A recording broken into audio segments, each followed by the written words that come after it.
Mga minamahal kong kapatid kay Kristo, magalak sa Loreto, magalak.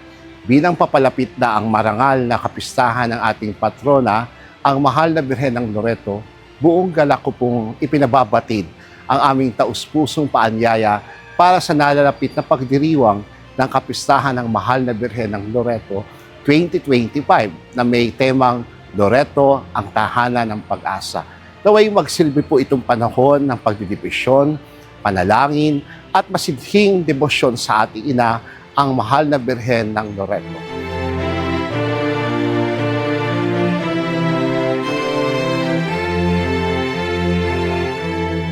Narito po ang kumpletong talaan ng ating mga gawain. November 30, araw ng linggo, 7:30 a.m., banal na misa po, pagbabasbas sa mga bumbero. 8:30 a.m., motorcade po ng imahe ng mahal na Birhen ng Loreto sa buong bikaryato kasamang ating mga bumbero. December 1 to 9, ito po yung nobinaryo, Lunes hanggang Sabado. 5 p.m., Santo Rosario po, panalangin sa takip silim at nobina. 6 p.m. po, Misa Novena. At kapag araw ng linggo, 5:45 p.m. Nobina, 6 p.m. po ay Misa Novena. Ang pagmamanto ay isasagawa pagkatapos po ng bawat Misa Novena. Sa December 5 naman po, Biyernes, pagkatapos ng Misa, Novena ng alas 6 ng gabi, Pesamanto sa larawan ng mahal na Birhen ng Loreto. December 6 po, Sabado, 8 to 11 a.m., Fiesta Service Day. Alas 2, kumpi ng parokya. Sa December 7 po, Linggo, 7:30 a.m., Misa kasama ang Philippine Air Force. 8:30 a.m., Aviator's Day at Sectoral Procession.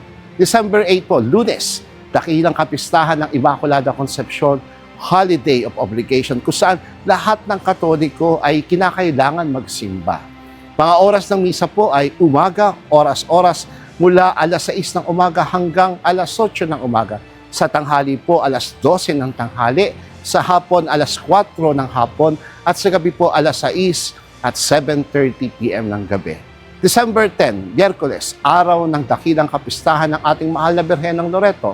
Ang mga oras ng misa sa umaga ay oras-oras mula po alas 5 ng umaga hanggang alas 11 ng umaga. Sa tanghali naman po ay alas 12 ng tanghali at sa hapon alas 4 hanggang alas 5. Sa gabi, meron po tayong alas 6 ng gabi na siyang Solemn Fiesta Mass na pangungunahan po His Excellency Most Reverend Socrates Villegas, Arsobispo ng Archdiocese of Lingayen, Dagupan.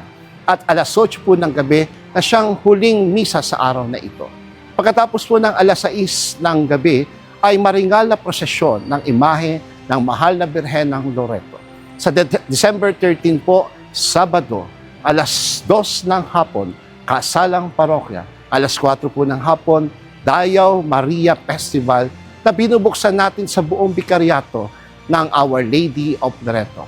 At sa December 14, Linggo, araw ng Pistang Bayan ng mahal na Birhen ng Loreto.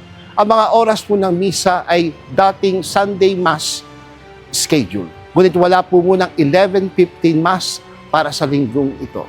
Sa ganap na alas 10 ng umaga ay ang Solemn Fiesta Mass na pangungunahan ni Most Reverend Elias Ayuban, Obispo ng Diocese of Cubao. At sa ganap na alas 3 ng hapon ay ang maringal na prosesyon, tampok ang mga santo ng retablo ng mahal na Birhen ng Loreto.